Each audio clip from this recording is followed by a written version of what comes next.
la crise sanitaire, ça, on est tous un peu au courant. Et ensuite, donc, c'est de se poser la question de bien choisir son statut et sa rémunération pour sauver son entreprise. Donc, on est là dans une logique défensive aussi sur ces sujets. Donc, vous avez normalement été tous invités par les conseillers régionaux de Fiducial Conseil. Je me présente rapidement pour vous dire qui je suis. Et puis ensuite, pour ceux qui ne me connaissent pas, et puis ensuite, on débute notre webinaire qui va durer après 1 heure. Je vous explique comment ça fonctionne et puis on démarre. Alors, donc moi, je suis Bruno Chrétien. Donc, j'ai plusieurs casquettes. Je suis le président de Factoriel. Vous savez qu'on intervient très souvent en formation chez Fiducial sur toutes ces questions de protection sociale. Je suis moi-même un ancien directeur de caisse de retraite. Je fus le directeur de la caisse de retraite de Lyon, des commerçants, ce qui s'appelait Organique. Ça, c'est pour les plus anciens, pour les jeunes, ça ne leur dit rien. Ça s'appelait le RSI. Après, je suis parti bien avant la mise en place du RSI. Mais donc voilà, donc vraiment spécialisé sur ces questions-là. Je suis également le patron de Prévissima, qui est la plateforme d'information grand public que vous devez connaître sur toutes les questions de protection sociale, prévissima.fr. Et enfin, accessoirement, je suis président de l'Institut de la protection sociale. Donc Fiducial est d'ailleurs un des partenaires actifs qui travaille à la réforme de la protection sociale. Donc on essaye non seulement d'expliquer la protection sociale, mais là on essaye surtout de la faire changer, de la faire bouger. Et on verra qu'il y a des choses qui bougent en permanence sur ces sujets, qu'il s'agisse de retraite, de prévoyance. Donc voilà, donc le fonctionnement du webinaire va être le suivant. Donc je vais vous expliquer plusieurs points en 2 temps, à la fois la question de la rémunération d'une part et la question du statut en lien avec le Covid-19 et de voir finalement comment sur ces 2 sujets on peut trouver des marges de manœuvre pour les clients. Donc ça, c'est le premier point. Et puis ensuite, donc, je répondrai bien sûr à vos questions. Donc, vous pouvez poser des questions par chat. Et on va donc essayer d'y répondre en fin d'intervention. Ce webinaire sera, quoi qu'il en soit, je dirais, enregistré. Donc, il vous sera remis à disposition. Bon, j'espère que les petits soucis de son ou d'image que vous pouvez avoir pour certains peut-être se régleront. On est évidemment dans un contexte qui n'est pas évident compte tenu des réseaux actuellement, mais on va tout faire pour que ça se passe bien. Donc, je vais essayer d'être très clair. Vous avez un diaporama aussi qui va, je dirais, permettre de soutenir la discussion. Eh bien, c'est parti. Alors, comme je vous l'évoquais, la gravité de la situation économique conduit les dirigeants à anticiper en réduisant leurs charges structurelles. Compte tenu du profil de clientèle qui est celui de Fiducial, évidemment, vous avez une partie de votre clientèle qui est visée directement par cette situation catastrophique sur le plan économique. Et donc, tout ce qui peut baisser les charges a du sens pour les dirigeants. Donc, nous, on va regarder 2 angles de réflexion. La question de la rémunération pour fixer le niveau de rémunération de manière à maximiser le revenu disponible sans perdre les droits sociaux essentiels. Par exemple, vous voyez quand le ministre de l'économie, par exemple, annonce qu'on pourra décaisser les sommes épargnées au titre des contrats Madelin, par exemple, clairement, on peut avoir une situation qui soit extrêmement préjudiciable pour les clients dans la mesure où ils vont perdre une part de l'effort d'épargne, même si on comprend bien que de manière immédiate, nos artisans, nos commerçants ont besoin d'argent. Mais en tout cas, on peut ruiner un effort d'épargne. Donc, on verra que là, il faut faire attention. On verra également que sur la prévoyance, il faut être extrêmement vigilant, puisque au niveau de la prévoyance, il peut y avoir des conséquences extrêmement graves si on baisse trop sa rémunération. Donc l'idée, en fait, c'est vraiment de baisser son niveau de rémunération, voire de l'augmenter. Vous verrez que parfois, selon le statut, ça ne donne pas les mêmes résultats. En tout cas, c'est d'avoir un niveau de rémunération le plus élevé possible, en ayant derrière éviter de perdre des droits.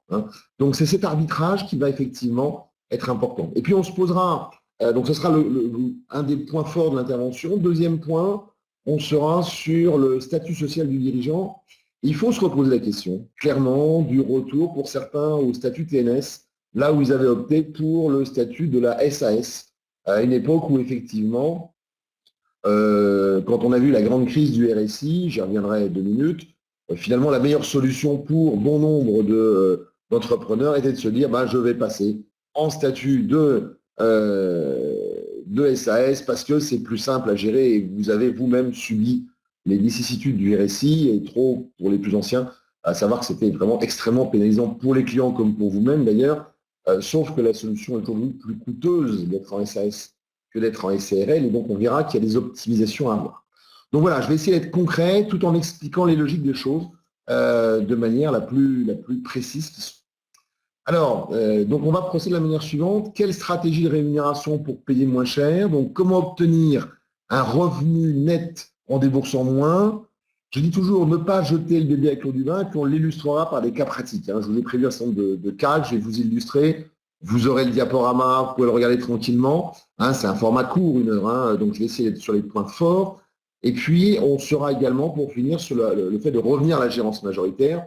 Pourquoi la SAS était publicitée? Pourquoi le statut TNS retrouve des couleurs? Et là encore, illustration par des cas pratiques. Alors, commençons par quelle stratégie de rémunération pour payer le moins cher possible.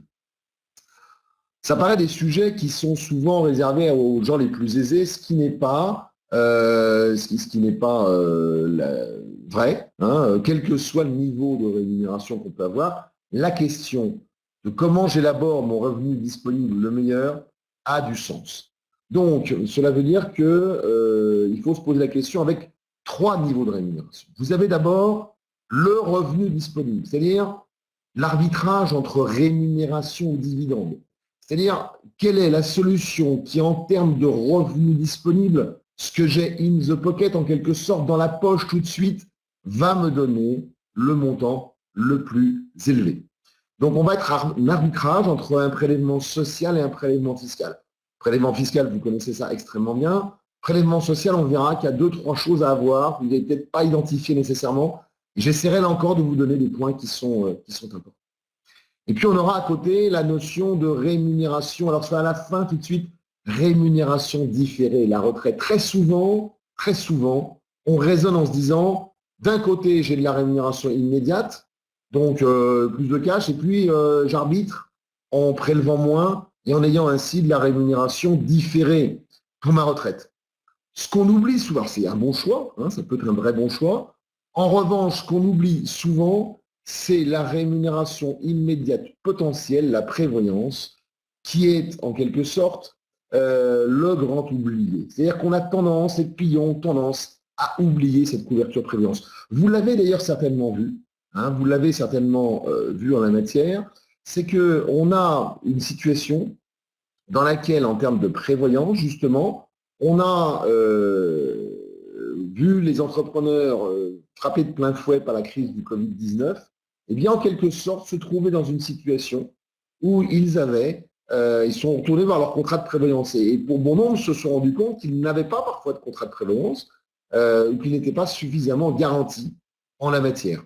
Donc, c'est un point important sur ce sujet, puisque l'idée, c'est effectivement que l'on a un dispositif qui, en la matière, est un dispositif qui doit donc équilibrer à la fois le revenu disponible, la prévoyance et la retraite. Et donc, il va falloir articuler l'ensemble de manière à avoir quelque chose qui soit le mieux qu'elle est possible. Alors, première étape, donc on va suivre cette étape, si vous voulez bien, payer le moins cher ou la recherche du revenu disponible net le plus élevé, voir ce qui se passe en prévoyance, voir ce qui se passe en retraite et comment raisonner. Alors, l'idée, c'est que dans la rémunération, pour avoir le revenu disponible le plus élevé, en quelque sorte, on a 4 composantes. On a les cotisations obligatoires, les cotisations facultatives, on aura ensuite l'impôt société, l'impôt sur le revenu, qui vont en quelque sorte éroder cette dimension de revenu brut pour arriver au revenu disponible. Alors, qu'est-ce que ça nous donne? Ici, on a un graphique qui nous donne l'écart que l'on a entre, d'un côté, le taux de prélèvement des salariés et de l'autre, celui des TNS. Alors, sur les salariés, ce qu'il faut observer, c'est que vous avez un taux de prélèvement. Donc, vous voyez ici, c'est la trame en vert bleuté. Vous voyez, un plafond, 2 plafonds, 3 plafonds, le 41 136 annuel. Donc, on a un plafond par plafond. Qu'est-ce que ça donne en termes de tranche? vous constatez que jusqu'à 8 fois le plafond, c'est-à-dire jusqu'à 329 000 euros, en réalité, on a des entrepreneurs, ou des salariés d'ailleurs, au sens large du terme, il n'y en a pas beaucoup quand même, hein, au-delà de 8 fois le plafond, mais qui ont une rémunération qui est taxée de manière linéaire. C'est-à-dire qu'en fait, le taux de charge sociale est identique, quelle que soit la situation de rémunération, que je sois sur 20 000 euros par an ou 100 000 ou 200 000, finalement, je suis taxé de la même manière. Ce n'est qu'à partir de 8 fois le plafond que je vais avoir effectivement une situation dans laquelle eh bien, j'aurai un taux de cotisation qui va baisser sensiblement puisque je ne serai plus taxé en fait à hauteur de mes cotisations de retraite complémentaires. Et donc, à ce titre, je vais avoir une baisse assez sensible. En revanche, pour le TNS, ce que vous observez, c'est que, un, il paye moins cher, et deux, ce qui est très important, c'est que son taux de charge sociale est dégressif. C'est-à-dire que plus il cotise, moins il perçoit, moins il est assujetti à des charges sociales, en fait. Et donc, vous avez une situation qui est une situation dans laquelle, voilà, la situation en quelque sorte, elle s'améliore au fur et à mesure que la rémunération progresse. C'est un point important, nous verrons que c'est la raison essentielle pour laquelle les stratégies de rémunération ne sont pas les mêmes selon que l'on soit avec une rémunération dans le cas d'un revenu TNS ou dans le cas d'un revenu de salarié. Alors, ici, vous avez une autre dimension qui est importante. Lorsque l'on est avec des impôts, on paye et on ne touche rien. Ça, de ce côté-là, c'est comme ça depuis des années et ce n'est pas prêt de changer. Hein. En d'autres termes, au-delà de la boutade, cela veut dire qu'on a un taux de charge d'impôt que je paye beaucoup ou que je ne paye pas beaucoup ne me donnera pas une meilleure situation, en fait. En revanche, dans les charges sociales, vos clients pensent souvent que plus ils cotisent, plus ils percevront de droits. Et que c'est linéaire, que c'est corrélé avec leur situation liée à leur niveau de rémunération. Et bien, en fait, c'est faux. Et c'est largement faux, c'est ce que vous voyez ici. Je vous ai mis la situation d'un dirigeant salarié. Et vous voyez la situation entre une rémunération taxée sur un plafond, la tranche de rémunération entre 1 et 4 fois le plafond, entre 4 à 8 fois le plafond, et puis supérieur à 8 fois le plafond. Qu'est-ce que cela signifie? Cela veut dire que jusqu'à un plafond, en fait, vous avez une situation dans laquelle les 2/3 des charges sociales, génèrent des droits. C'est en vert. En revanche, quand vous passez ces 2/3, en fait, le reste, ce sont les taxes sociales. Vous payez beaucoup, vous ne payez pas beaucoup, ça ne change rien. Vous ne percevrez rien. En revanche, quand vous passez de 1 à 4 fois le plafond, 4 à 8 fois le plafond, alors, ce qui vous arrive, c'est que vous avez une rémunération qui est partiellement productive. Elle n'est productive qu'à hauteur d'un tiers. Cela veut dire que plus je cotise, plus j'ai des droits, mais ces droits ne seront pas très élevés, puisqu'en fait, vous n'avez globalement que la retraite et un bout de prévoyance. Et quand vous gagnez plus que 8 fois le plafond, plus que 329 000 euros par an, en fait, vous avez les 100% de ce que vous payez qui rapportent. Ensuite, quand on est avec un non-salarié, c'est encore plus important, puisqu'un non-salarié, quand vous le regardez, en fait, il a 59% de ses charges sociales qui ne donnent rien jusqu'au plafond, 40% qui donnent des choses, et vous avez 41% qui ne donnent rien. Et puis, à l'inverse, vous avez 26% qui vous donnent des droits au-delà du plafond, dans la limite de 4 fois le plafond. Après, il ne se passe plus rien. Donc, on a une situation dans laquelle les régimes sont extrêmement peu productifs en la matière. Alors, ici, donc, on va trouver à côté, donc, ça, c'est l'obligatoire. À côté, le supplémentaire, qu'est-ce qu'on va avoir? Le supplémentaire, vous avez un plafond de déductibilité fiscale qui encourage à une rémunération élevée. Cela veut dire que vous avez en quelque sorte une prime à un salaire ou à une rémunération de gérance élevée. Plus vous cotisez, plus vous touchez des droits supplémentaires. Vous le voyez très bien, par exemple, sur les contrats Madelin, mais vous le voyez aussi très bien sur, alors pas en prévoyance, ou sur le père individuel, article 154 bis, ou vous le voyez bien également sur les dispositifs qui sont liés directement à des, des contrats Madelin prévoyance, par exemple, en 83. Cette tendance est encore plus marquée d'ailleurs pour le TNS que chez les dirigeants salariés.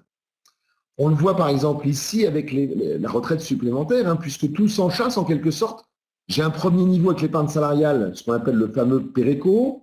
On va avoir à côté les régimes professionnels avec une limite de l'abondement, c'est-à-dire on a un PERO, 8% du salaire annuel brut, ou le PERIN, mais avec derrière un dispositif dans lequel on prend en compte la déduction dont on a bénéficié au niveau de l'abondement de l'épargne salariale, et puis ensuite, on voit bien que le père individuel, le dispositif, donc 163 quater vicies, le Madelin, ce qu'on appelle le père pavant, dans lesquels on va avoir une masse de déduction sous déduction, effectivement, du père obligatoire et du père éco. Sur la taxation des dividendes à l'impôt sur le revenu, bon là, vous savez bien comme moi qu'il y a une différence majeure entre le gérant majoritaire et le dirigeant salarié, puisque le gérant majoritaire, lui, se trouve dans une situation où il va avoir un assujettissement des dividendes à charge sociale, ce qui n'est pas le cas du dirigeant salarié, ce qui est d'ailleurs complètement anormal, je vous expliquerai tout à l'heure pourquoi, mais c'est un état de fait. Et donc, quand on intègre l'option aussi éventuellement PFU, pas PFU ou abattement, qu'est-ce que ça donne en termes de revenus disponibles? Je vais m'arrêter sur cette première étape. Alors, ce que je vous propose, c'est un ensemble de simulations issues de l'outil, de stratégie de rémunération. Je vais prendre deux cas de figure. D'abord, un gérant majoritaire de SARL, et puis on prendra un dirigeant de SAS. Donc, on prend deux cas de figure. Donc, c'est quelqu'un qui est gérant majoritaire, marié, 2 enfants, 99% des parts. On a optimisé selon le cas, selon qu'on faisait appel avec ou sans PFU. On a pris la situation la plus favorable. Et puis, on a donc testé 3 hypothèses. Une hypothèse à 40 000 euros, une hypothèse à 60 000 euros, une hypothèse à 150 000. Donc, vous voyez des seuils très différents de résultats avant prélèvement. On est bien d'accord, le résultat avant prélèvement, c'est l'addition de la rémunération du dirigeant, ses charges sociales obligatoires supplémentaires et le résultat de l'entreprise qui lui-même sera soit taxé à l'impôt société, soit mis en réserve, soit distribué sous forme de dividendes. Donc voilà, c'est cette base distribuable qu'on prend en compte. Quand on est avec quelqu'un qui est à 40 000 euros, ça veut dire qu'il va pouvoir prélever à peu près 25 000 euros de rémunération, 2 000 euros par mois. Voilà. Donc alors j'aurais pu vous faire des cas à 400 000, 1 million, ça n'a pas beaucoup de sens. Il faut vraiment être sur les cas concrets. 150 000, c'est déjà une base importante. Mais c'est important de voir des seuils différents en la matière. Alors, qu'est-ce que ça nous donne? Vous avez un tableau ici. Alors, ce n'est pas très gros, mais bon, vous le reverrez dans le graphique. Vous avez en fait, pour bien comprendre la structuration, vous avez 4 stratégies.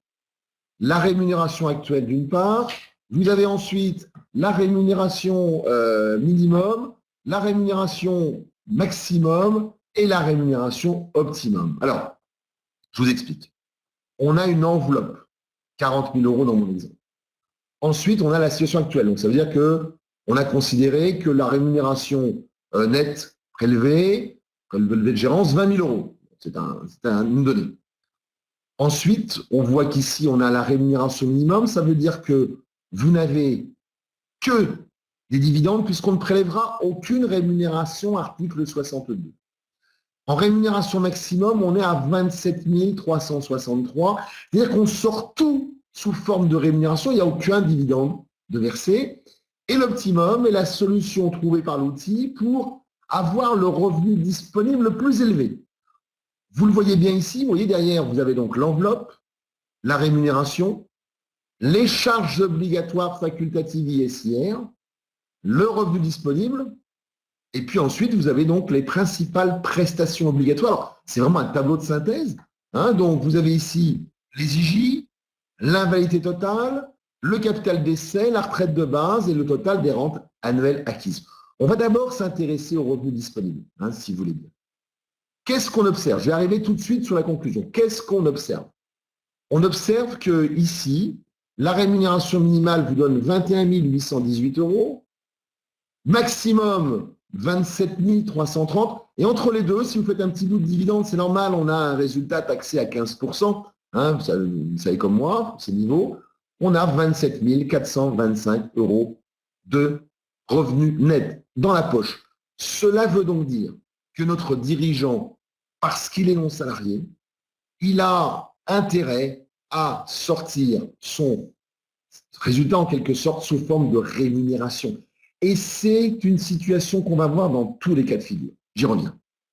Ici, vous avez un graphique qui est un graphique qui montre la variation du revenu disponible, ce que vous avez dans la poche, ce revenu disponible, selon que vous faites des dividendes, selon que vous faites de la rémunération. Comprenez bien la structure du tableau. Ici, en ordonnée, c'est le revenu net. Donc, ce qu'on veut, c'est monter le plus haut possible.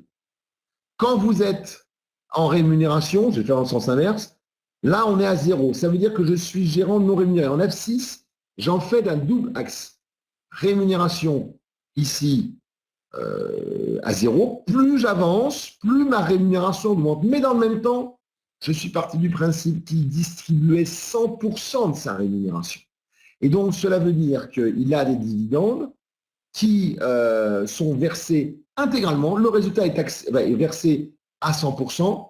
Ces dividendes, donc il n'y a pas de rémunération tout en dividendes. Plus j'avance, moins j'ai de rémunération.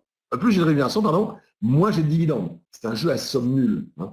Et donc, on voit très bien ici qu'on a vraiment intérêt à augmenter sa rémunération pour finalement avoir le plus dans la poche, coûter le moins cher à l'entreprise, et derrière, avoir évidemment un tout petit bout de dividende. Et ça résulte, pour bien comprendre, je me permets de revenir juste en arrière quelques instants, mais c'est directement issu de cela. Cela veut dire que comme un TNS a une rémunération taxée de manière dégressive, plus la rémunération augmente, moins il paye de charges sociales, alors, eh bien, cette personne aura une situation dans laquelle il a plutôt intérêt à faire du versement de rémunération. J'avance, je reviens, donc j'ai passé plusieurs simulations. Maintenant, je vous la montre avec 60 000 €. À 60 000 €, qu'est-ce que vous observez? Eh bien, je reste toujours... Bon, la rémunération actuelle ne nous intéresse pas trop. Ce qui m'intéresse, c'est ces derniers. Regardez là encore. Si je sors tout en dividendes, oui, l'idée reçue, les dividendes, c'est plus avantageux. Non, c'est pas vrai. C'est pas toujours vrai. Eh bien, vous avez qu'un net de 32 000 € et vous avez une rémunération optimale de 39 641. Et ce qu'on observe, c'est qu'en revanche, en termes de prestations, il n'y a pas beaucoup de changements. Pourquoi? Parce qu'on réintègre, dans le cas d'un TNS, les dividendes à cotisation sociale obligatoire. Voilà, ça amène des conséquences, des constats très différents. Et vous le voyez là encore, la courbe varie un petit peu, mais c'est la même tendance. Cela veut dire que j'ai tout intérêt à augmenter ma rémunération pour avoir le plus possible dans la poche. L'optimisation pour quelqu'un qui est en difficulté, il réduit son prélèvement global, mais à l'intérieur, il fait de la rémunération et non pas du dividende. Ça, c'est très important à concevoir. Alors, dernière chose, je vous ai pris le cas à 150 000 €. Vous voyez, pour dire, bon, alors, pour une enveloppe plus importante, il y a des clients qui sont dans cette enveloppe. Vous voyez, c'est quelqu'un qui peut sortir jusqu'à 107 945 € par an de rémunération. Donc, c'est une très belle rémunération. Eh bien, on constate là encore que la tendance, elle est très sensible. Vous voyez, quelqu'un qui est ici avec une rémunération à 0, il sort tout en dividende, ça lui fait un disponible de 70 799. Derrière, il a un optimum de 92 000.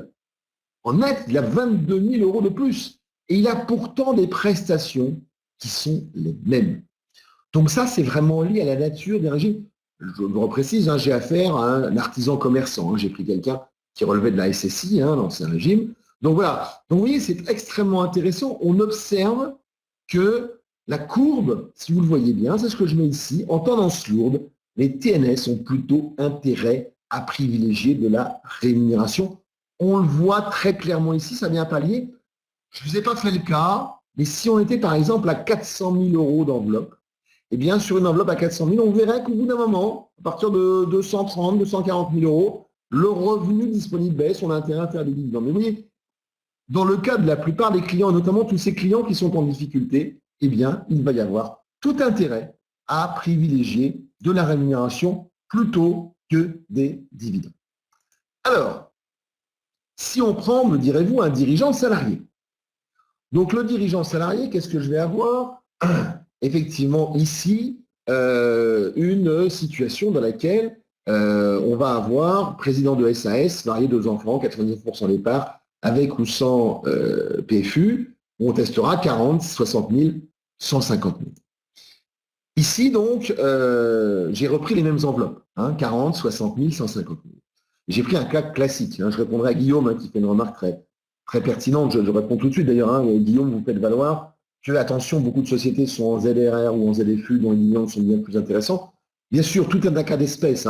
Vous comprenez bien que ici, on est obligé d'avoir, on a un format court, on prend quelques simulations, on va dire standard, entre guillemets. Mais après, tout est un cas d'espèce. En la matière, typiquement quand vous faites les simulations, quand les conseillers fiduciaires conseil le font, éventuellement avec vous, vous savez bien qu'évidemment tout va bouger parce que selon la situation, les revenus du conjoint, s'il y a conjoint, l'assurance matrimoniale, tout bouge, est-ce qu'il y a des revenus accessoires, Donc, bien sûr, les tendances ou les dividendes ont leur intérêt, mais la tendance lourde, par contre, c'est très clair, la tendance lourde favorise plutôt pour un TNS la rémunération, alors que pour un dirigeant salarié, alors là, c'est tout à fait différent. C'est tout à fait différent puisque vous regardez, ici pour une enveloppe de 40 000, on constate que le fait de sortir tout en dividende me donne ici un revenu disponible de 27 670. Ce sera d'ailleurs le revenu qui sera le revenu net le plus élevé, alors que si je sors tout en rémunération, je n'ai que 23 655. Très important, très important. Ici, regardez, on va constater qu'effectivement, en rémunération minimum, on a 0 quand on est non rémunéré. Et oui, les dividendes ne sont pas réintégrés pour un dirigeant salarié.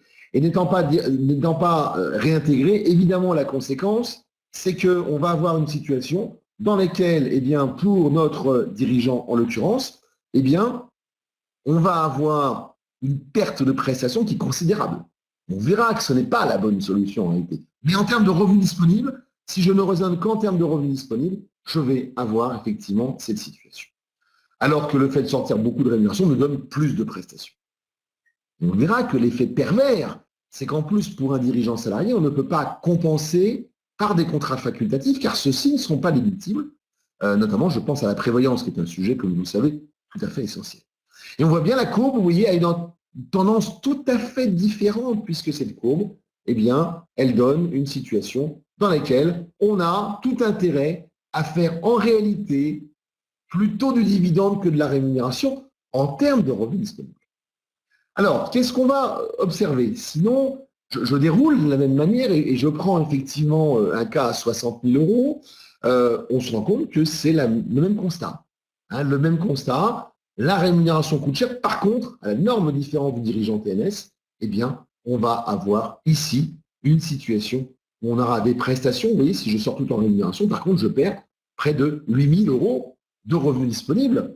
Donc, l'arbitrage, il peut se faire là. Le risque que vous pouvez avoir, c'est qu'avec des clients qui ont lu le particulier, alors je n'ai rien contre la revue de particulier, mais vous savez, il y a plein de revues de conseils très vulgarisées qui vont vous dire, voilà, la bonne solution, dividende, tu payes moins cher, quoi. Bon, c'est juste une hérésie, quoi. C'est juste une hérésie. Et là, vous le voyez matérialisé, parce que celui qui fait ça, je ne fais pas de prélèvement parce que j'ai besoin d'alléger les charges. Bon, évidemment, s'il n'a pas sortir d'argent contre une institution, le problème est de notre nature, vous voyez, mais qui se dit, bon, j'ai trouvé une astuce, je ne paye plus, je ne fais que des dividendes. Alors, c'est hyper malin. En tant que TNS, il est perdant en réalité en termes de revenus disponibles, c'est ce qu'on a vu tout à l'heure. En tant que dirigeant salarié, il n'a plus de couverture. Comment il fait? Surtout s'il a des enfants. Et vous voyez la mécanique infernale que cela peut être. Donc, c'est vraiment un enjeu majeur. C'est vraiment un enjeu majeur en la matière. Alors, ensuite, ici, donc, on va avoir une situation. On va avoir ici, regardez, hypothèse d'un résultat en prélèvement à 60 000, la tendance est la même. Si je suis sur 150 000, là encore, la tendance est la même. Donc, si je ne veux pas avoir de prélèvement, je fais du dividende, mais je perds toutes mes prestations. Donc voilà, c'est un enjeu effectivement important en la matière. Pour rebondir tout de suite sur la remarque pertinente de Damien, hein, je réponds aux questions au fur et à mesure, hein, pour les CELAR avec un gros capital, et évidemment, je me souviens parce que c'est le privilège de l'art, je l'ai vécu, quand en 2009, par exemple, on a instauré l'assujettissement des dividendes à charge sociale pour dans la pratique, le corps médical, hein, qui le pratiquait bien, certains avocats le faisaient aussi, ben, les libéraux bien conseillés, hein, et je pense que vous avez été de cela à l'époque, qui ne voulaient pas payer sur leurs dividendes, et ben, ils ont augmenté, ils ont passé en capital ce qui était souvent en réserve, hein, pour éviter le prélèvement. C'est clairement un des leviers qu'on pourra utiliser dans une simulation au cas par cas, effectivement, de manière à alléger le prélèvement, le cas échéant, ou avoir des stratégies différentes. Vous avez raison, c'est comme ça qu'on va bouger en la matière. Marlène, les droits à la retraite, j'y arrive. C'est bien sûr un enjeu absolument majeur. Et j'ai d'abord dissocié, vous voyez, le revenu disponible. Hein, bon, j'essaie d'être le plus simple possible. Hein, c'est une gageure. Hein, c'est déjà en 1 heure sur le sujet, c'est compliqué. Et à distance, c'est encore moins simple. Hein, donc, j'avance à la retraite, bien sûr. L'important, c'est bien sûr de ne pas jeter le bébé avec l'eau du bain. Et ce que j'ai marqué ici, c'est comment la stratégie de rémunération ne doit pas oublier de prendre en compte la prévoyance et la retraite. C'est un point évidemment extrêmement important. Et donc, je rebondis hein, sur la remarque de Marlène, parce que occulter les droits à la retraite, quand vous avez 20 ans, peut-être on peut se dire on a le temps. Quand vous avez 40, 45, 50 ans, c'est juste pas possible. Hein, c'est juste pas possible. Donc, en fait, dans la prévoyance, il y a l'esprit qu'il y a plusieurs questions qui se posent. Et il faut les aborder de deux manières. Il y a la prévoyance dans les régimes obligatoires, et le raisonnement ne sera pas le même selon qu'on est dirigeant salarié ou dirigeant TNS. Si on est un dirigeant salarié, les précautions que vous devez prendre doivent se matérialiser essentiellement au niveau des régimes obligatoires. Pourquoi? Parce que dans les régimes obligatoires, il y a deux caractéristiques. La première, c'est que vos prestations ne sont ouvertes que si on a une rémunération au moins égale à un certain montant ou une durée de travail au moins égale à un certain temps. Donc, vous voyez, les régimes obligatoires ne sont pas certains. Et par ailleurs, vous avez un plafonnement de prestations. C'est-à-dire que, par exemple, quand vous êtes salarié, au-delà du plafond de sécurité sociale, les indemnités journalières que vous percevez n'augmentent plus. Hein, c'est même pas le plafond d'ailleurs, c'est 1,8 SMIC d'ailleurs. Hein, c'est même des IJ à 44 euros, 44-45 euros. Les TNS, c'est par contre le plafond quand on est commerçant artisan. Et oui, vous avez des seuils. C'est les IJ, excusez-moi, je me trompe. Les IJ pour le salarié, c'est 1,8 SMIC. C'est par contre le plafond hein, pour l'invalidité. Vous voyez, ça dépend des régimes et autres. Et donc, le plafonnement des prestations, qui n'est pas le même selon les régimes, évidemment, a un impact important. Alors que, c'est ça que vous devriez surveiller hein, en la matière. Alors que quand vous êtes dirigeant TNS, honnêtement, on se fiche un peu de l'obligatoire. Tout l'enjeu va se porter sur les prestations souscrites auprès des régimes supplémentaires. Hein. Et vous le savez bien, hein, dans les relations que vous avez avec vos collègues de fiducial conseil, vous savez bien qu'il y a des points sur lesquels ils vont être extrêmement vigilants avant de mettre en place un contrat pour un TNS. Alors, il y a bien sûr les questions de santé, ils le savent très bien, c'est un préalable indispensable, mais il y a aussi la question des contrats gérants majoritaires, hein, comment on prend en compte les dividendes dans l'assiette. Est-ce que le contrat est forfaitaire, indemnitaire? On a des natures différentes de contrats, donc il faut être extrêmement vigilant parce que parfois, alors m'appelant chrétien, vous me permettrez ce petit clin d'œil, mais l'enfer est pavé de bonnes intentions. Et le client, là encore, qui ne fait pas attention, qui n'est pas bien accompagné, ben, il va se dire, ben, je souscris un contrat, je serai couvert, sauf que derrière, la garantie ne jouera pas. Et donc, vous voyez, il y a ici un enjeu qui est extrêmement important sur ces questions de structuration des régimes supplémentaires. Donc, dans les régimes, quand on est un dirigeant salarié, on fait très attention aux régimes obligatoires, notamment sur les seuils de déclenchement des petites prestations. Quand on est dans un TNS, on fait essentiellement attention aux régimes supplémentaires. La retraite. Donc, pour répondre complètement, effectivement, ici, avec Marlène, ici en la matière, c'est que l'enjeu majeur des droits à retraite acquis auprès des régimes obligatoires est bien sûr un point important. Alors là, on pourrait faire, ne serait-ce que sur chaque point, un webinaire, il n'y a pas de sujet, mais plusieurs points de remarque. La première question, c'est la combinaison entre la retraite de base et la retraite complémentaire. Vous savez qu'il faut le taux plein pour avoir le taux plein du régime, de base, pour avoir le taux plein du régime complémentaire, et que cela est lié à la validation des trimestres, qui eux-mêmes sont liés à une rémunération minimum. Dans une année, par exemple, vous ne pouvez valider 4 trimestres que si vous avez une rémunération ici qui soit au moins égale à 600 SMIC horaires, un peu plus de 6 000 euros. On va dire aujourd'hui, il faut s'arranger pour que la rémunération soumise à charge sociale soit au moins égale à 6 500 euros pour être tranquille, par an, d'assiette, j'insiste bien, d'assiette. Mais derrière, on va avoir aussi la question du rachat de trimestre. Dans une stratégie de rémunération, les rachats de trimestre peuvent être une solution extrêmement intéressante. Et la question du cumul emploi-retraite. De plus en plus de retraités veulent cumuler emploi et retraite, et puis de toute façon, avec la baisse des pensions qui se profilent, devront le faire également. Souscrire de l'assurance volontaire aussi, quelqu'un qui arrête son activité avant de partir à la retraite, il peut continuer à créer des trimestres même s'il n'a pas un nouveau statut. Bref, il y a un ensemble de dispositions qui sont, de leviers d'action qui sont importants dans les régimes obligatoires. Donc en tout cas, méfiance à ne pas descendre trop bas, on ne descend jamais en dessous de 600 SMIC. Et c'est pour ça que, pour conclure sur cette séquence, cette première séquence sur la stratégie de rémunération, je vous rassure, c'est la partie la plus longue, l'idée, c'est de trouver un point d'équilibre. Ou comment bâtir une stratégie simple permettant de concilier les contraires. Et je reviens sur les remarques que certains ont faites tout à l'heure.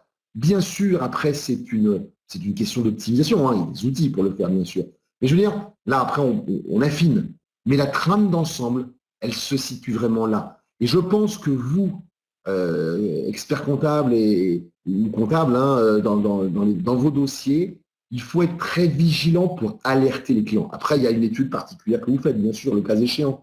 Mais il est essentiel d'attirer l'attention de vos clients que ça ne se fait pas comme ça, une stratégie de rémunération, et qu'il faut intégrer, bien sûr, la recherche du revenu disponible le plus élevé, mais aussi la partie prestation, faute de quoi les réveils peuvent être douloureux. Alors, je vous l'ai fait de manière simple, simpliste évidemment, c'est la caractéristique de l'exercice, mais pour se dire quelles sont les étapes pour les gérants majoritaires de SARL, et notamment, derrière, avec ici le feu vert, feu orange, feu rouge. Vous voyez, c'est simple. On va faire le cas du TNS, on fera le cas du salarié. Vous trouverez tout ce détail dans le support que vous allez avoir, donc ne vous inquiétez pas. Mais derrière, première remarque, on ne cotise jamais en dessous de 600 SMIC. Pour la retraite Marlène, c'est un élément de réponse à votre question. On ne descend jamais en deçà de 600 SMIC horaires. Pourquoi? Parce qu'on ne valide pas ces 4 trimestres. Or, la retraite, c'est une épreuve au long cours. Je reviens d'ailleurs sur ce que j'évoquais, l'annonce qu'a faite il y a quelques jours Bruno Le Maire. Alors, on peut le comprendre dans la situation de désarroi, pour ne pas dire désespoir de certains entrepreneurs, mais je pense, alors ça c'est un avis personnel, qu'il serait mieux de les aider encore plus, plutôt que de les inciter à décaisser leur fonds retraite. Parce que là, le gars qui est en difficulté, il a peut-être fait des efforts depuis 10 ans, 15 ans en termes de retraite, il va se retrouver pour des raisons de trésorerie immédiate à annihiler parfois cet effort d'épargne. Et donc, les conséquences, quand il sera à la retraite, seront dramatiques. Donc, j'attire votre attention, si des clients, effectivement, souhaitent avoir cette situation, il est vraiment important, enfin, il se pose la question, il est vraiment important pour vous derrière, je dirais, de remettre, d'alerter les clients de manière à ce qu'ils ne s'engagent pas dans cette voie sans avoir mesuré tous les impacts. Voilà, je ferme la parenthèse, mais c'est vraiment important à ce moment-là. Donc, voilà, ce que je veux dire, pour répéter, c'est vraiment jamais cotiser en dessous de 600 SMIC horaires, puisque, justement, ça permet de valider les 4 trimestres. Et à côté, comme je vous le disais, parce que je crois qu'il y a une petite interruption de son, je disais, attention sur l'annonce qui a été faite par Bruno Le Maire visant à avoir un impact sur pouvoir sortir l'épargne qu'on a constituée dans les contrats Madelin, attention, car ça risque d'annihiler un effort d'épargne pendant de nombreuses années et de mettre la situation en situation difficile. Donc, il est vraiment important que ce travail se fasse de manière éclairée. N'hésitez pas à en parler avec votre conseiller fiscal conseil, qui regarde bien ça, pour éviter évidemment des situations parfois dramatiques. Donc, on évite d'aller en dessous de 600 SMIC. Deuxième arbitrage, l'étape 2, pour avoir le meilleur rapport qualité-prix, bien c'est tout simplement d'essayer d'aller avec un équilibre entre, d'une part, un équilibre qui soit entre les 600 SMIC et le plafond. Je pense qu'on a intérêt à aller jusqu'au plafond pour acquérir des droits supplémentaires en termes de droits à la retraite, de droits aux IJ, de droits à l'invalidité, de disponibles aussi, en la matière. Quand vous avez un client qui est entre le plafond et 4 fois le plafond, il faudra arbitrer avec les régimes obligatoires, mais aussi avec le montant déductible que vous voulez avoir au niveau du père individuel, et éventuellement des contrats de prévoyance Madelin. Donc, il y a un calcul à faire là aussi avec le contrat d'assurance. Et puis, au-delà de 8 fois le plafond, alors au-delà de 8 fois le plafond, il y a un seul critère qui compte, évidemment, c'est rechercher le revenu disponible le plus élevé, puisque, quoi qu'il en soit, il n'y aura pas de, il n'y aura pas de, comment dire, il n'y a plus de prestations. En la matière, en fait, il n'y a même plus de prestations au-delà de 4 fois. Pour un dirigeant de SAS, qu'est-ce qu'on va avoir? Pour un dirigeant de SAS, eh bien, là aussi, on ne va jamais en dessous de 600 SMIC horaires. On a encore plus intérêt que pour le dirigeant TNS à aller jusqu'au plafond, parce que là, on va avoir un bon rapport qualité-prix, un meilleur rapport qualité-prix. Et puis ensuite, on aura, en revanche, entre le plafond et 8 fois le plafond, eh bien, il va falloir arbitrer entre le gain de droits supplémentaires à retraite obligatoire, à prévoyance obligatoire, à contrat d'assurance, bien sûr, retraite supplémentaire, prévoyance supplémentaire, et puis, bien sûr, le gain de revenus disponibles. Là, il y a un vrai arbitrage, et là, je pense que vous êtes vraiment dans votre situation de conseil, la matière. Là, c'est vraiment un point important. Voilà, au-delà de 8 fois le plafond, par contre, il ne se passe plus rien. Pour un dirigeant salarié, on n'a pas intérêt à y aller pour une simple et bonne raison, c'est que le seul critère, c'est de rechercher le revenu immédiat le plus élevé. Voilà ce qu'on peut dire sur la stratégie de rémunération. Je pense avoir répondu aux différentes questions. On pourra revenir bien sûr dessus. Oui, bien sûr, sur voilà, les taxes PUMA aussi qui peuvent intégrer en la matière. Donc voilà, sur la trame d'ensemble d'un raisonnement. Donc il y a vraiment une dimension revenu disponible. Là, vous devez alerter les clients. Pensez bien à la dimension prestation, obligatoire supplémentaire. Il y a des gros écarts de traitement entre les dirigeants salariés et les dirigeants TNS. On continue, il nous reste un petit quart d'heure sur le statut du dirigeant. Alors, le sujet, c'est vraiment un sujet plus classique, plus simple aussi, mais où on a un retour de l'histoire. J'ai été dans ma tendre jeunesse cadre de direction, puis directeur d'une caisse donc, de non-salariés. Je me souviens, dans les années 90, par exemple, dès qu'on gagnait de l'argent, on se mettait en statut salarié.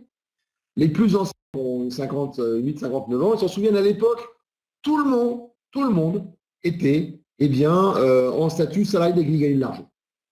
Et puis, la loi Madelin est arrivée. La loi Madelin a permis de repartir sur un statut de TNS, c'est la grande époque du gérant majoritaire. Et puis, on aura la crise du RSI à partir de 2008, qui est un effondrement technique à cause en fait des URSSAF. Le fond de l'histoire, c'est que les URSSAF qui avaient récupéré le recouvrement étaient incapables de régler correctement le recouvrement des différentes branches.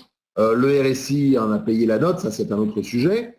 Mais donc, bon nombre d'entrepreneurs, quand ils le pouvaient, passaient en statut de dirigeant de SAS pour tout simplement éviter les relances contentieuses invraisemblables que pouvait avoir le RSI. Mais je pense que pour ceux d'entre vous qui ont vécu cette époque, notamment 2008, 2012, 2013, ça a été hallucinant en termes de surcharge de travail, d'insatisfaction client. Là, vous étiez souvent entre le marteau et l'enclume, donc bon nombre de conseils à l'époque, et peut-être certains d'entre vous l'ont fait, on recommandait le statut de SAS parce que c'était tout simplement, ça marchait pour une bonne raison, parce que c'est vous qui faisiez tout le boulot en déclarant les revenus, en versant les cotisations, et puis après, la caisse gérait les prestations. Donc, et on l'a bien vu ici, puisque vous voyez, entre les années, on voit que en 2014, par exemple, hein, la quote-part des SR, des URL et des SARL faisait près de 58%, alors que la SAS était minoritaire. Hein, la SAS ne faisait que, effectivement, 16-17%. Eh bien, ce qu'on constate, c'est qu'en 2018, et l'année dernière, ça n'a pas changé, des informations, eh bien, on est passé de 58% à un 38% des statuts TNS. Tout le monde passait en statut de SAS, qu'on a vu ici, le statut, lui, des autres SAS, n'ayant pas bougé. Là, on avait la SASU en bleu, les autres SAS, donc la SASU et la SAS ont vraiment emporté le marché. Sauf que ça coûte plus cher. Ça coûte plus cher. Alors, comme je vous le disais, le succès des SAS s'explique très largement par la crise du régime social des indépendants. Alors, partons des idées reçues et voyons ce qu'il en est pour regarder les écarts au final.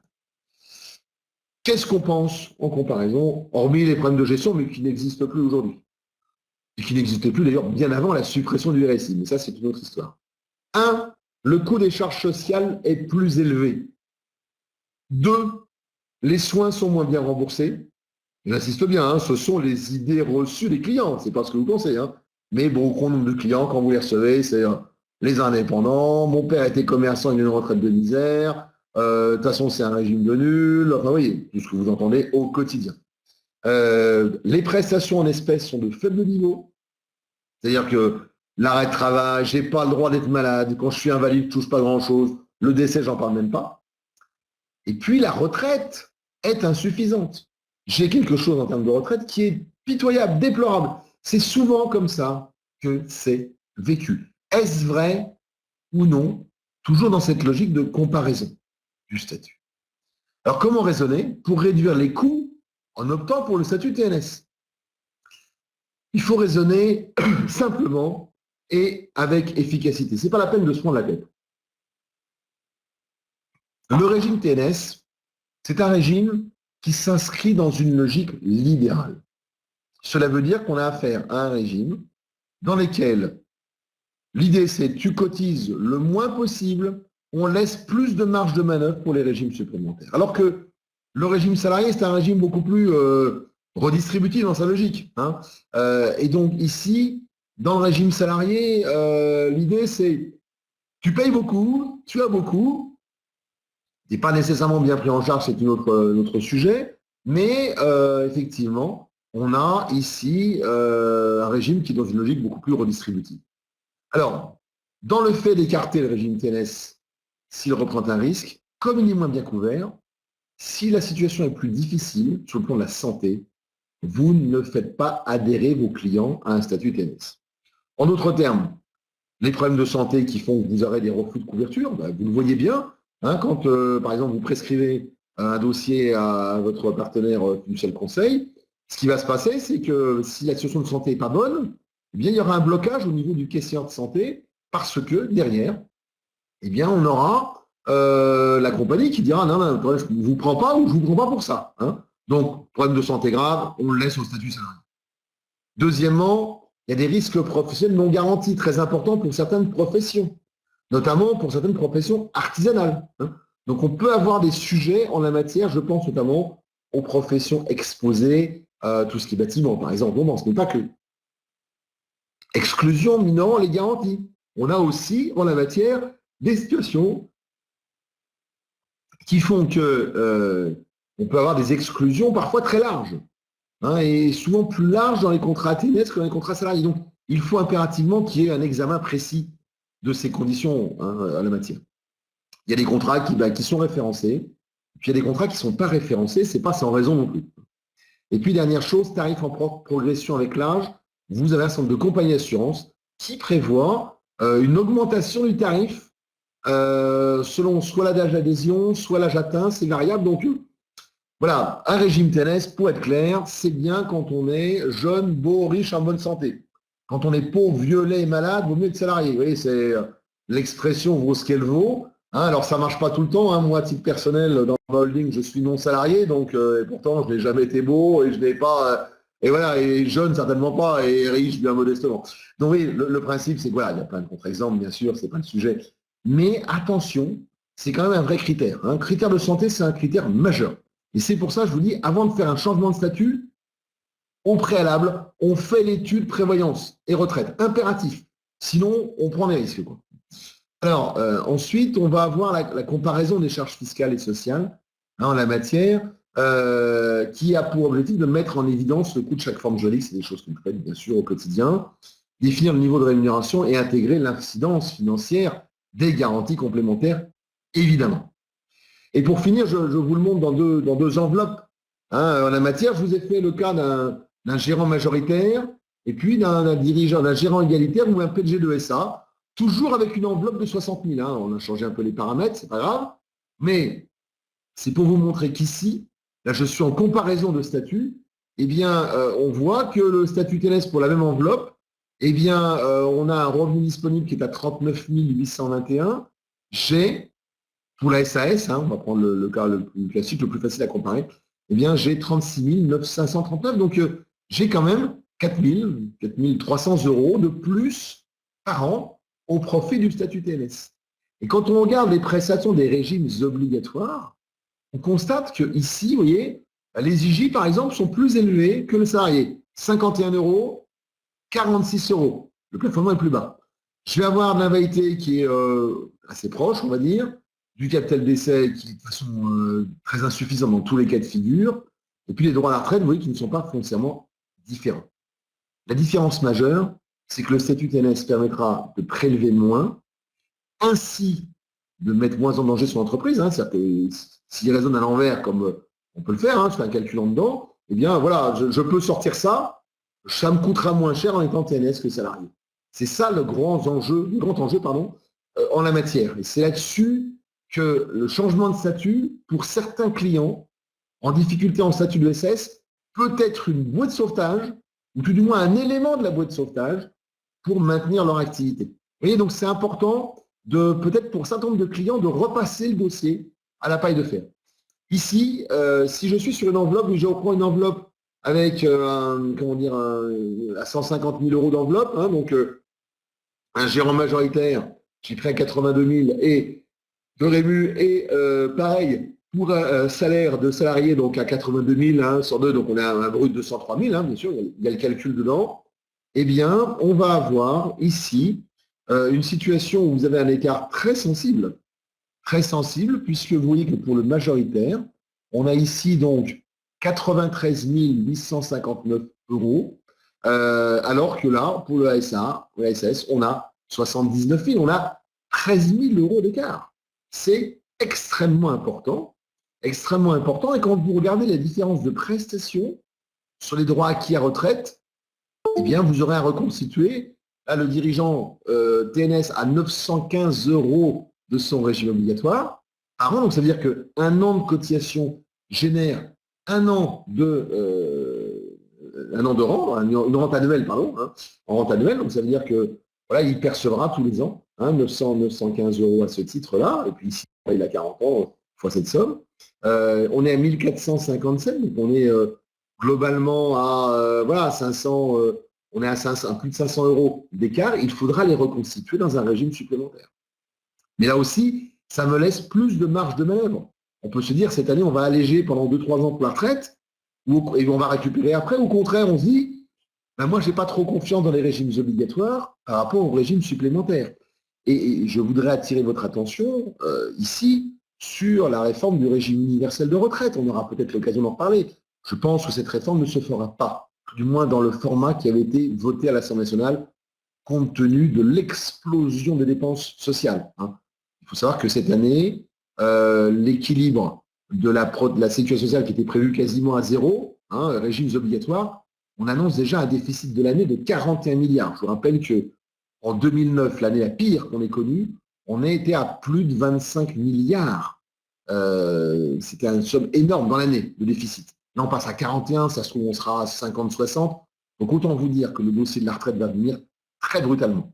Et donc cela veut dire que pour nos dirigeants, TNS, ils préfèrent avoir une stratégie immobilière, ils préfèrent avoir une stratégie d'assurance vie, une stratégie de retraite supplémentaire, de contrat de pair par exemple, voire d'épargne salariale, peu importe. Mais en tout cas, ils sont moins corsetés dans les régimes obligatoires.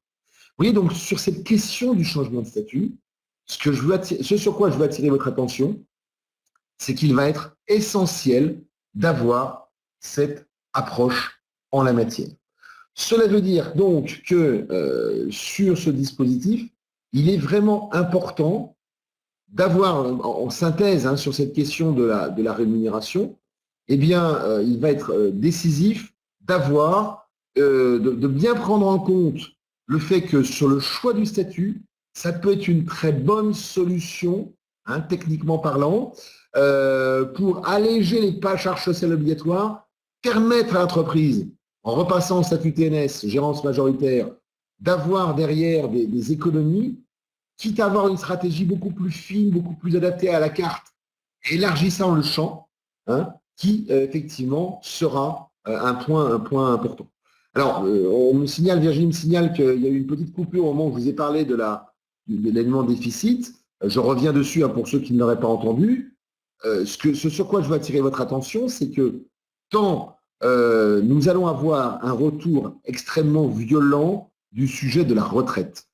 Sur la retraite, il était prévu l'adoption, comme je vous l'évoquais, cette réforme ne se fera pas dans le contexte actuel, tout du moins pas dans le projet initial. En revanche, on a une explosion des dépenses sociales. Le chiffre que je vous donnais, c'est qu'on est allé en 2008, qui était l'année la pire, on a eu un déficit de plus de 25 milliards de déficit au titre de la protection sociale, dont la retraite. Eh bien, cette année, on annonce un déficit, à moment où je vous parle, de 41 milliards. Ça, c'est l'annonce du ministre des Finances, Gérald Darmanin.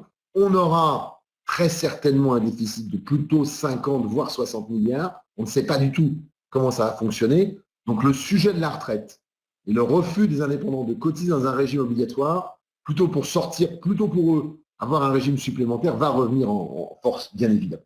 Voilà, j'espère avoir été clair sur le sujet. Voilà, donc voilà les éléments de synthèse. Vous voyez, rémunération, statut, on est vraiment sur des optimisations possibles. Alors, je voudrais répondre aux questions. J'ai répondu à la plupart des questions au fur et à mesure, donc n'hésitez pas, si vous avez des questions complémentaires. Brigitte fait valoir que certaines personnes préfèrent ne pas recevoir de régularisation et de payer les charges au fur et à mesure. Brigitte, je suis tout à fait d'accord avec vous. On a des clients, même quand ça fonctionne, techniquement parlant, qui ne sont pas, qui sont pas très demandeurs d'avoir des régularisations. C'est pas simple. Alors, je sais que vous anticipez, vous les informez, mais c'est pas naturel. Donc, ça peut être un frein, objectivement. Mais après, le but, c'est est-ce que j'accepte d'avoir ce frein, en contrepartie, je paye moins cher, ou est-ce que je préfère avoir le confort de gestion? Ça, c'est un choix. Et je pense que c'est à vous de porter ce débat. Voilà, j'arrive, il est 12h30, presque, en fin de ce webinaire. Je sais que certains ont eu des difficultés de son, donc je pense que tous ceux qui sont en ligne ont pu au moins avoir l'essentiel. L'exercice est compliqué, en ce moment on est tous soit dans des bureaux qui sont pas tout, il y a une surcharge des réseaux qui est extrêmement importante, ou parfois de son domicile, ce qui n'est pas très simple non plus. Mais voilà, c'était en tout cas un webinaire qui avait pour objectif de faire ce tour d'horizon. J'espère que, donc s'il y a des questions, n'hésitez pas. J'espère qu'en tout cas, ça vous a apporté un éclairage. Bien sûr, après, il faut continuer à se former sur ces sujets, mais ça se voulait vraiment dans cette initiative des rendez-vous de Fiducial Conseil, pour lesquels je suis très heureux d'être intervenu. Voilà, des points d'alerte sur différents aspects pour faire le point rapidement en 1 heure. Donc, voilà, j'espère que ça a été un webinaire instructif. En tout cas, pour moi, c'était un plaisir, comme à chaque fois que j'interviens avec toutes les équipes de Fiducial. Et de toute façon, il va y avoir un replay, donc je pense que vous pouvez revoir pour préciser tel ou tel point. Et s'il n'y a pas de questions, eh bien, écoutez, je vous propose de nous quitter et d'avoir bon appétit, puisque nous sommes maintenant à l'heure du déjeuner. En tout cas, un grand merci à vous et à très bientôt. Merci, au revoir.